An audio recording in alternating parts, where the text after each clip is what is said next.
সময়ের গুরুত্ব। রাবণ লক্ষ্মণকে বলেছিলেন যে জীবনের সবথেকে গুরুত্বপূর্ণ হলো সময়। কোনো ভালো কাজ করার জন্য উপযুক্ত সময়ের জন্য অপেক্ষা করতে লক্ষ্মণকে নিষেধ করেন তিনি। কারণ আমরা কেউ জানি না আমাদের জীবনের শেষ সময় কখন চলে আসবে। অনেক সময় আমরা অলস্য করে কাজ পিছিয়ে দিই। এই কারণে অনেক কাজ আমরা সম্পূর্ণ করতে পেরে উঠতে পারি না।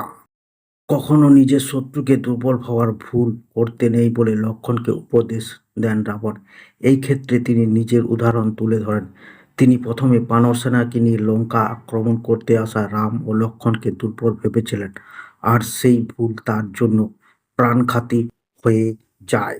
গোপন কথা গোপন রেখো। লক্ষ্মণের দেওয়া জীবনের শেষ শিক্ষায় রাবণ বলেছিলেন যে যদি জীবনের কখনো গোপন কথা থাকে তা অবশ্যই গোপন রাখা উচিত, কারণ গোপন কথা একবার সবার সামনে প্রকাশ হয়ে গেলে তা খারাপ প্রভাব নিয়ে আসতে পারে।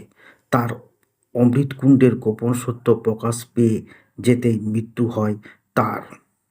প্রজাপতি ব্রহ্মার আশীর্বাদে রাবণের নাভির নিচে লুকানো ছিল অমৃতকুণ্ড। এই অমৃতকুণ্ড ধ্বংস না করলে রাবণ বধ করা সম্ভব ছিল না। যুদ্ধের সময় রাম একের পর এক তীর ছুঁড়ে রাবণের মাথা কেটে দিতে থাকেন, কিন্তু পরক্ষণে আরও একটি মাথা এসে তার ঘাড়ের উপর বসে যায়।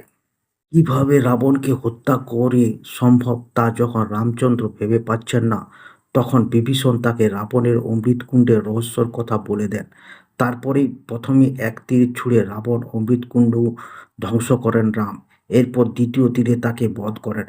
বিভীষণ এই গোপন কথা জানতেন বলেই প্রাণ হারাতে হয় রাবণকে।